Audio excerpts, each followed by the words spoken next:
what's up my precious little pumpkins? This is Rob from Gay Guy Plays, and today on the Daily Grind, we're going to be talking about the Hallowed Flame Tactical Alert. Now, I am going to go ahead and read you some shit that you don't want to read yourself, but towards the end, I am going to go ahead and drop in a little bit of gameplay to give you some tips and tricks as to what is going on, because I know that I jumped into a mission with pubs the first time around. Actually, I always jump into mission with pubs, basically, and that was a fail. But once I got my hands on the lantern, I kind of got into my groove. So I'm actually going to start things off with a little bit of a Twitter poll because I actually asked you guys, would you like me to have gameplay in the background the entire time, or if you would prefer to have text? And I was shocked with how many people wanted me to go ahead and have text. So that's why we're starting it out this way. However, if you disagree, let me know down in the comments below, or also let me know if you don't care, as long as I'm doing what I'm doing and you don't have to read this yourself. So let's just go ahead and jump on in. Hallowed Flame is here from October 25th until November 1st. November 1st? That's really, really quick. Danielle, why'd you do this to us? Light the darkness with the Hallowed Flame, Tenno. In this tactical alert, you'll need to survive the hordes of infested plaguing the Origin system. For those of you who have fought the Zealoid enemies introduced in Nightwave the Emissary, you are already equipped with the knowledge to survive the night. I love that line. What you need to do: seek out the Zealoid and destroy him to procure the lantern, a prized item whose light sheds the invulnerability of the enemies washed over it.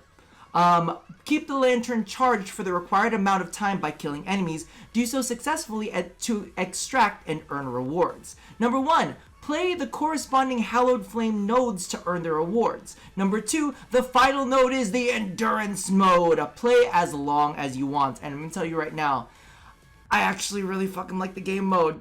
I kind of had a moment where I was like, yo, so this is where all of your good ideas went, because now you're releasing all of your good ideas towards the end of the year. You didn't give us none of that towards the beginning. What's happening? What's happening? Regardless, what you need to know: each mission increases in time and difficulty. Completing all 3 missions in the World State window will unlock the Endurance mode.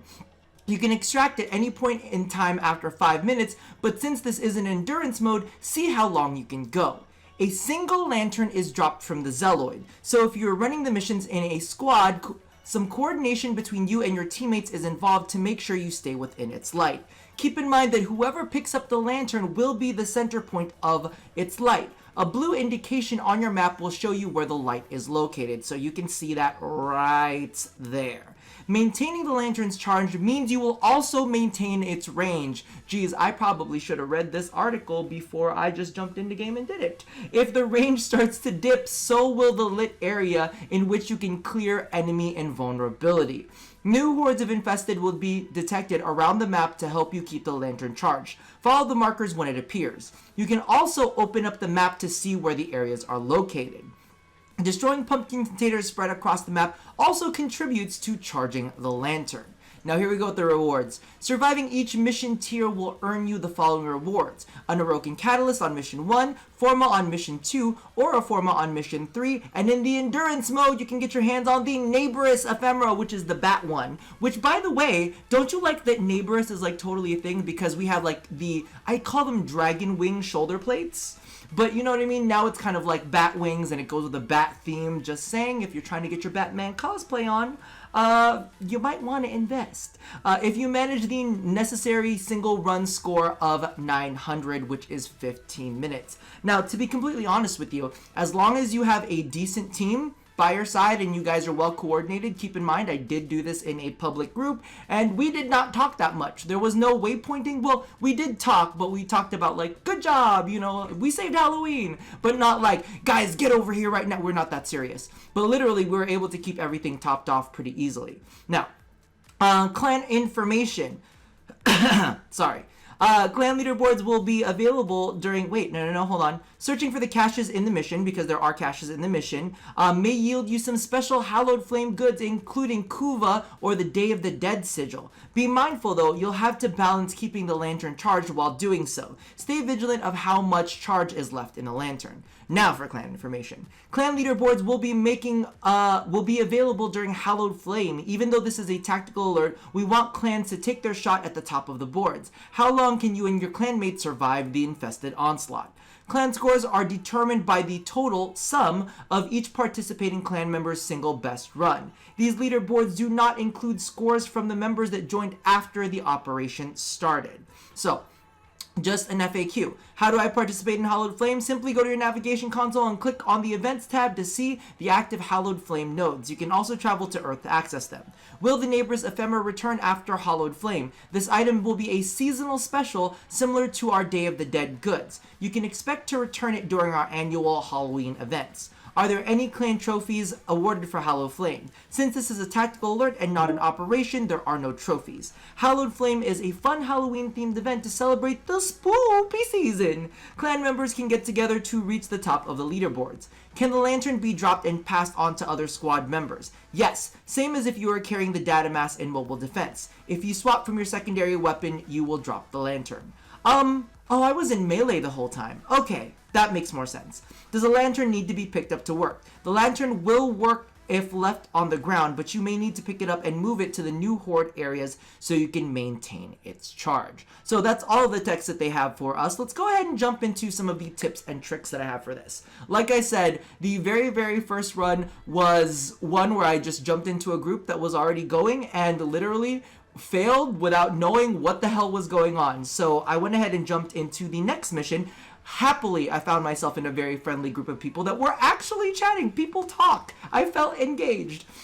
Regardless, I brought in Goss, as you could probably see by the footage, and I actually kind of slowly learned as we went along. Now, of course, as Goss, you do have the tendency to like dash around, so I tried to kind of keep my traveling short. So for any lantern bearers out there, don't just start running off into crazy directions. Like, make your way there, and make your way in a very, what's the word called? Like a deliberate way. So it's not like you're just zigzagging left, right, and center, and everybody's like, where the fuck is this crazy person going? No, make sure that you're moving very deliberately.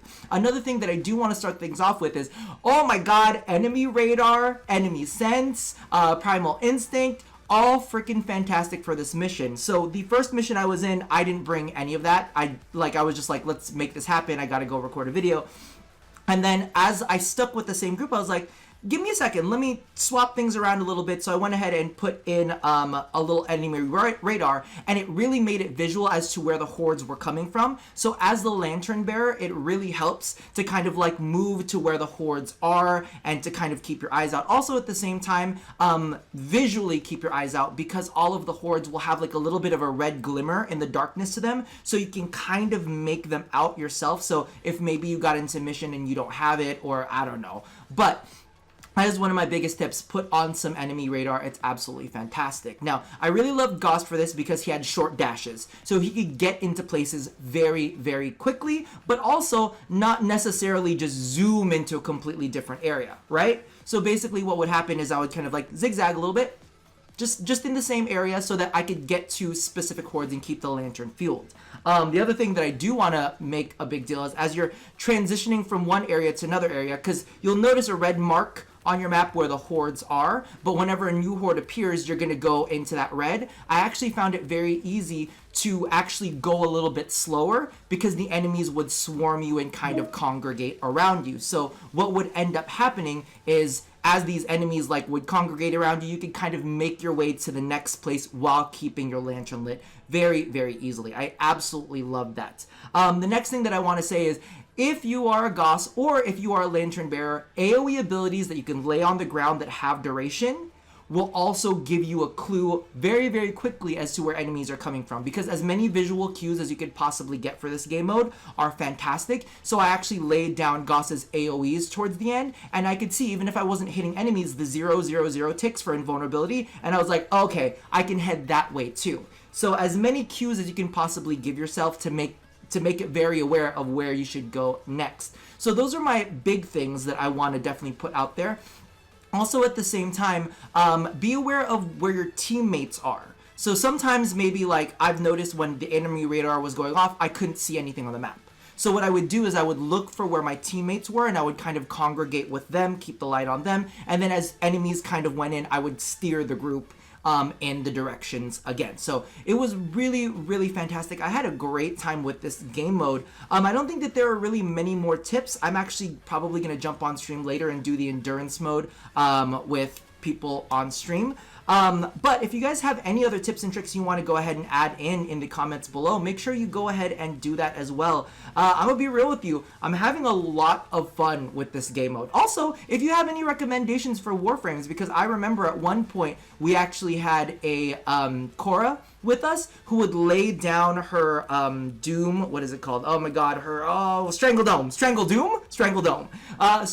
in an area, and what would happen is like you would go ahead and kind of keep that lantern in that little area, and it would yank enemies into it. So if you guys have any synergies that you want to keep on top of, toss that down as well. Regardless, I'm having a lot of fun with this event. I finished the first 3 already, and we've got to go ahead and get our ephemera, right? So that about does it for me for now. Let me know all of your feelings down in the comments below, and as always, love somebody, hurt nobody, and touch your body. I'm really trying to think in my head if there was any other tip that I would give you. Don't suck. I'll see you guys next time. Bye-bye!